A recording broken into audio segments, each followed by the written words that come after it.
Buku Ilmu Pengetahuan Alam, kelas 7, tahun 2021. Bab 6. Subbab B. Bagaimanakah interaksi antara komponen penyusun suatu ekosistem? Part 1. Teman-teman, coba pergilah ke kebun sekolah, taman, atau hutan di sekitar sekolah. Dapatkah kalian menemukan tumbuhan yang menempel pada tumbuhan lainnya? Adakah hewan yang berinteraksi dengan tumbuhan? Misalnya sedang memakan bagian tumbuhan tersebut atau menjadikannya sebagai tempat bersarang? Jika kalian diminta mengidentifikasi makhluk hidup yang ada di tempat tersebut, dapatkah kalian membuat sebuah hubungan proses makan dan dimakan antar makhluk hidup di tempat tersebut? Pada bagian ini, kalian akan mempelajari tentang interaksi antara penyusun komponen makhluk hidup. Pada subbab B kali ini akan ada 4 pembahasan. 1. Ekosistem. 2. Aliran energi. 3. Daur biogeokimia. Dan 4. Interaksi antar komponen ekosistem. Langsung saja kita simak pembahasan yang pertama. 1. Ekosistem. Manusia mengandalkan lingkungannya, begitu juga setiap makhluk hidup lainnya di planet bumi. Makhluk hidup mendapatkan semua yang mereka butuhkan dari lingkungan mereka, seperti makanan dan air, tempat berteduh, dan pasangan kawin. Di alam liar, makhluk hidup sangat cocok dengan lingkungannya dan hidup dalam suatu ekosistem. Ekosistem adalah suatu sistem di mana terjadi hubungan atau interaksi saling ketergantungan antara komponen-komponen di dalamnya, baik yang berupa makhluk hidup maupun yang tidak hidup. Ilmu yang mengkaji hubungan saling ketergantungan antara makhluk hidup dan tak hidup di dalam suatu ekosistem disebut ekologi. Pergilah ke kolam yang ada di sekitar sekolah atau rumah kalian. Jika tidak ada, coba simak ilustrasi ekosistem kolam berikut ini ya. Di sebuah kolam, terdapat sebuah ekosistem yang terdiri dari air, batu, tanah, udara, kemudian tumbuhan dan hewan. Di pinggiran kolam, ada kura-kura yang sedang berjemur. Ada rusa yang sedang minum. Ada musang yang sedang mencari ikan. Ada juga banyak serangga yang sedang menempel di bunga dan daun. Tentunya di dalam air kolam ada ikan, ada juga bunga teratai. Juga ada serangga yang berenang di permukaan air dan katak yang melompat ke dalam air. Kemudian di udara ada burung elang terbang berkeliling di sekitar. Nah teman-teman, simak dan perhatikan dengan teliti semua benda yang ada di kolam tersebut, baik yang termasuk ke dalam benda hidup maupun tak hidup. Dapatkah kalian menentukan faktor abiotik dan biotik yang terdapat di ekosistem air kolam tersebut? Contoh faktor abiotik yang ada di ekosistem kolam tersebut adalah air, udara, suhu udara, pH, batu, dan tanah. Adapun yang termasuk ke dalam faktor biotik adalah ikan, kura-kura, kumbang, rusa, burung, musang, katak, dan bakteri. Di dalam konsep ekologi, terdapat tingkatan organisasi kehidupan, mulai dari individu, populasi, komunitas, ekosistem, bioma, dan biosfer. Individu adalah makhluk hidup tunggal. Contohnya, sebatang pohon kelapa, 1 ekor tikus, dan seorang manusia. Populasi adalah kumpulan individu sejenis yang berinteraksi pada tempat tertentu. Misalnya serumpun bambu di kebun dan sekumpulan kambing di padang rumput. Komunitas adalah kumpulan berbagai makhluk hidup yang berinteraksi dan hidup di area tertentu. Misalnya seluruh organisme yang ada di sawah, terdiri atas padi, tikus, belalang, burung, dan ulat. Ekosistem adalah interaksi antara makhluk hidup di suatu wilayah dengan lingkungannya yang saling memengaruhi. Misalnya, ekosistem danau terdiri atas organisme dan segala benda yang ada di dalamnya. Bioma adalah ekosistem yang sangat luas dan memiliki vegetasi tumbuhan yang khas. Misalnya, bioma gurun, bioma tundra, dan bioma hutan hujan tropis. Biosfer adalah lapisan bumi yang di dalamnya terdapat kehidupan. Terdapat banyak tempat hidup di dalam sebuah bioma. Tempat hidup suatu organisme disebut dengan habitat. Misalnya di bioma hutan hujan tropis, ada tanah, sungai, dan pepohonan. Kemudian ada mikrohabitat, bahkan lebih spesifik. Misalnya dalam sebuah pohon, terdapat hewan yang hidup di daun. Organisme lainnya mungkin hanya hidup di batangnya, bahkan di akarnya. Selanjutnya, untuk memperdalam pengetahuan kalian tentang tingkatan organisasi kehidupan dalam konsep ekologi, lakukanlah kegiatan aktivitas berikut ini. Aktivitas Ayo Amati. Judul aktivitas kali ini, jalan-jalan ke taman sekolah. Pergilah kalian ke kebun sekolah, kolam sekolah, atau taman sekolah. Catat nama ekosistem yang kalian amati. Amati secara teliti apakah terdapat faktor biotik dan abiotik. Tulislah jumlah organisme yang kalian temukan. Lalu, jawablah pertanyaan berikut. 1. Apa nama ekosistem yang diamati? 2. Apa saja contoh faktor biotik yang ditemukan? 3. Apa saja contoh faktor abiotik yang ditemukan? 4. Berilah contoh individu, populasi, dan komunitas yang ditemukan. 5. Presentasikan temuan kalian dalam bentuk media kreatif. Seperti biasa, lakukanlah aktivitas ini bersama teman kalian agar kalian dapat saling membantu dan proses belajar jadi makin menyenangkan. Kita istirahat dulu ya, lalu simak kembali audio selanjutnya, pembahasan kedua, aliran energi. Sampai jumpa teman-teman. Produksi Kemendikbudristek 2021.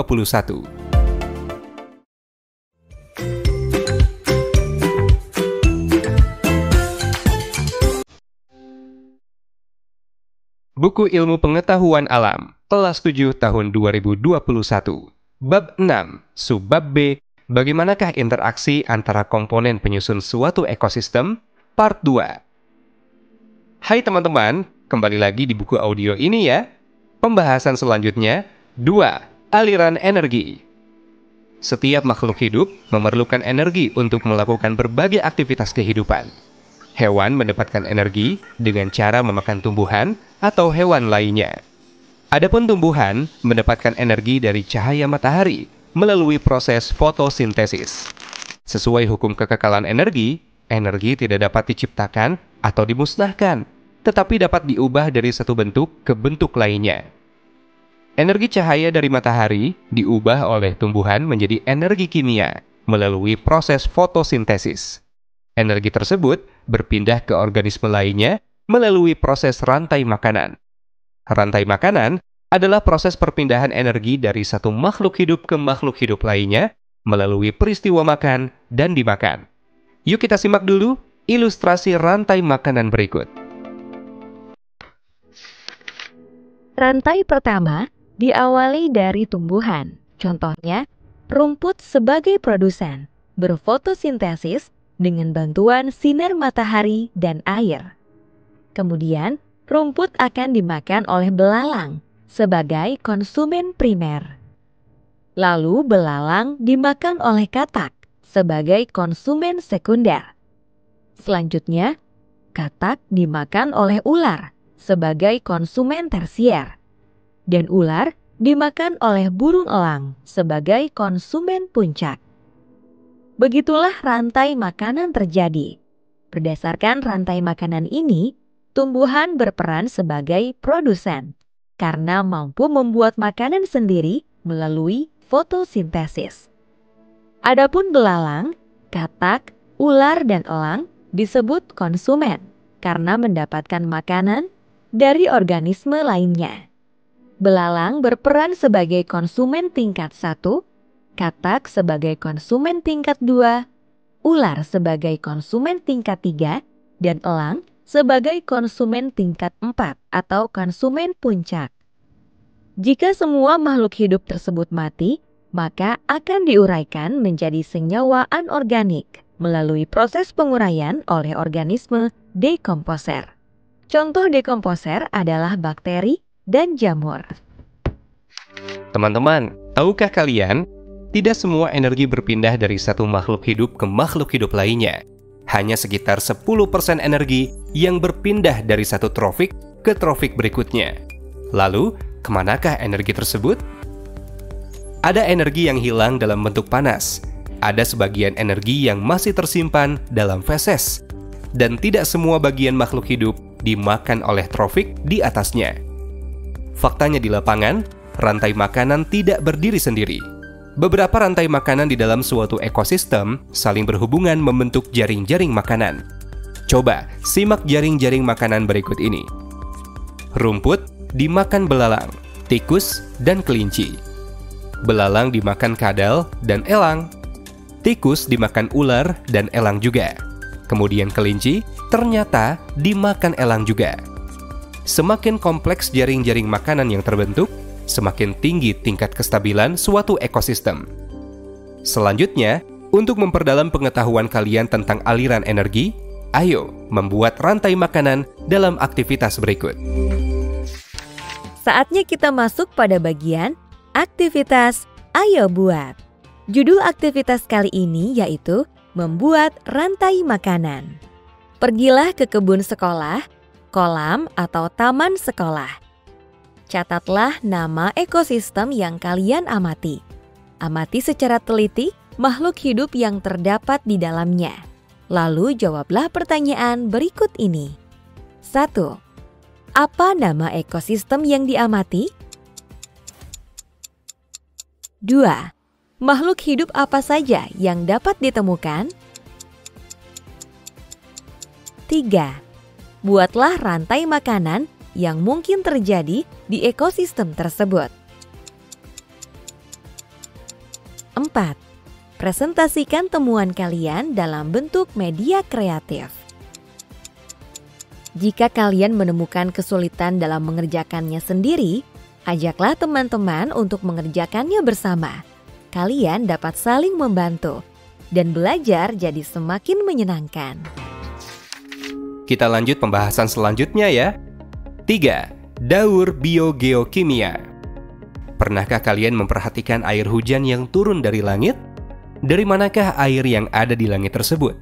Mengapa meskipun hujan terjadi setiap tahun di Indonesia, jumlah air cenderung tetap, bahkan berkurang? Air merupakan salah satu senyawa yang memiliki siklus atau daur. Di alam, unsur-unsur kimia beredar melalui komponen biotik dan kembali lagi ke lingkungan. Proses tersebut terjadi berulang-ulang dan tak terbatas. Pada bagian ini akan dibahas beberapa daur yang terjadi di alam, di antaranya siklus air, siklus karbon, siklus oksigen, dan siklus nitrogen. Air merupakan zat yang sangat dibutuhkan oleh semua makhluk hidup. Air memiliki siklus sebagai berikut. Air yang ada di permukaan bumi akan mengalami penguapan atau evaporasi saat terkena sinar matahari dan membentuk awan. Penguapan air juga terjadi pada daun tumbuhan yang disebut transpirasi. Selanjutnya, awan tersebut akan mengalami kondensasi dan turun ke bumi dalam bentuk hujan atau presipitasi. Siklus lainnya yang sering kita temukan di alam adalah siklus oksigen dan karbon sebagai berikut. Tumbuhan menyerap karbon dioksida dan menghasilkan oksigen melalui proses fotosintesis. Oksigen yang dihasilkan tumbuhan digunakan manusia, hewan, dan organisme lainnya dalam proses respirasi. Respirasi menghasilkan gas karbon dioksida yang dilepas ke udara. Tumbuhan, hewan, dan organisme lainnya yang mati akan diuraikan oleh dekomposer, menghasilkan gas karbon dioksida. Beberapa jasad yang mati akan menghasilkan fosil berupa bahan bakar. Bahan bakar yang mengandung karbon ini, jika digunakan, akan menghasilkan karbon dioksida. Pada dasarnya, siklus materi akan berputar dari makhluk hidup ke lingkungan dan kembali lagi ke makhluk hidup, seperti siklus nitrogen. Nitrogen bebas dari udara dapat masuk ke dalam tanah melalui proses fiksasi oleh bakteri tertentu, misalnya bakteri yang hidup di akar tanaman kacang. Makhluk hidup yang sudah mati akan dirombak menjadi senyawa amoniak melalui proses amonifikasi. Amoniak kemudian diubah menjadi senyawa nitrit. Kemudian nitrat melalui proses nitrifikasi. Nitrat yang terbentuk akan diserap oleh tumbuhan untuk dijadikan bahan baku pembuatan protein. Sebagian nitrat akan diubah menjadi nitrogen bebas di udara oleh bakteri melalui proses denitrifikasi. Baik teman-teman, kita sudah banyak mempelajari siklus atau daur biogeokimia dalam kehidupan sehari-hari. Selanjutnya, kita akan menyimak pembahasan yang keempat, interaksi antar komponen ekosistem. Tetap semangat dan sampai jumpa di audio berikutnya. Produksi Kemendikbudristek 2021.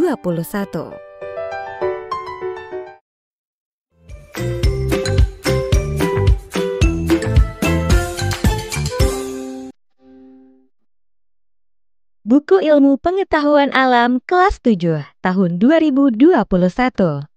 Bab 6, Subbab B. Bagaimanakah interaksi antara komponen penyusun suatu ekosistem? Part 3.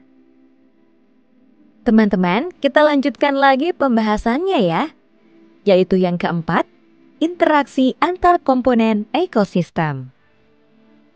Ekosistem tersusun atas komponen biotik dan abiotik. Apakah ada interaksi antara kedua komponen tersebut? Apakah ada interaksi antara komponen biotik dengan abiotik? Kemudian biotik dengan biotik?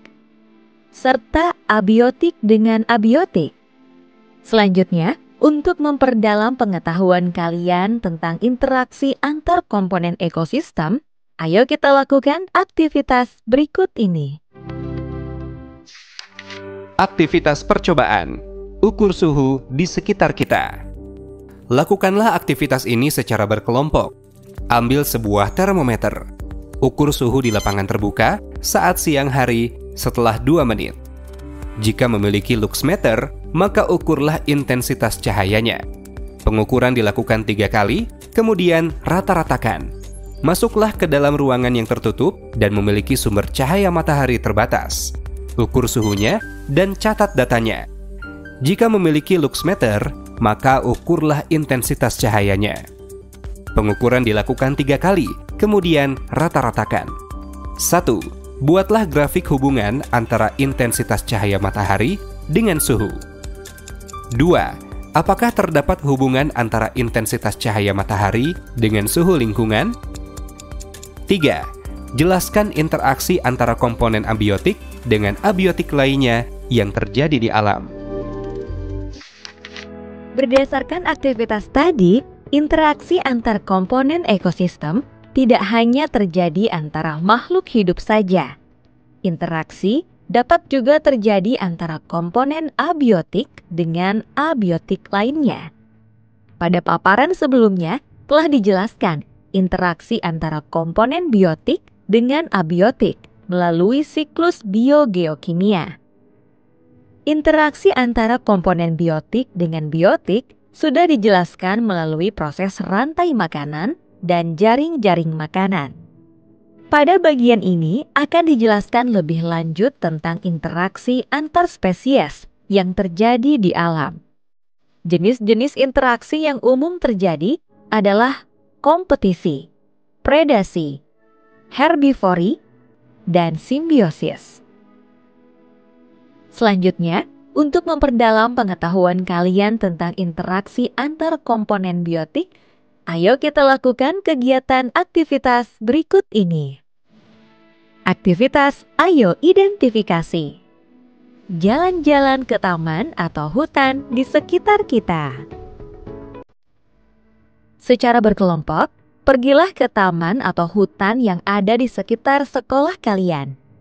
Perhatikan dengan teliti berbagai macam interaksi makhluk hidup yang mungkin terjadi di tempat tersebut. 1. Apa nama tempat yang kalian kunjungi? 2. Apakah terdapat interaksi kompetisi pada ekosistem tersebut? Jelaskan interaksi kompetisi yang terjadi. 3. Apakah terdapat interaksi predasi pada ekosistem tersebut?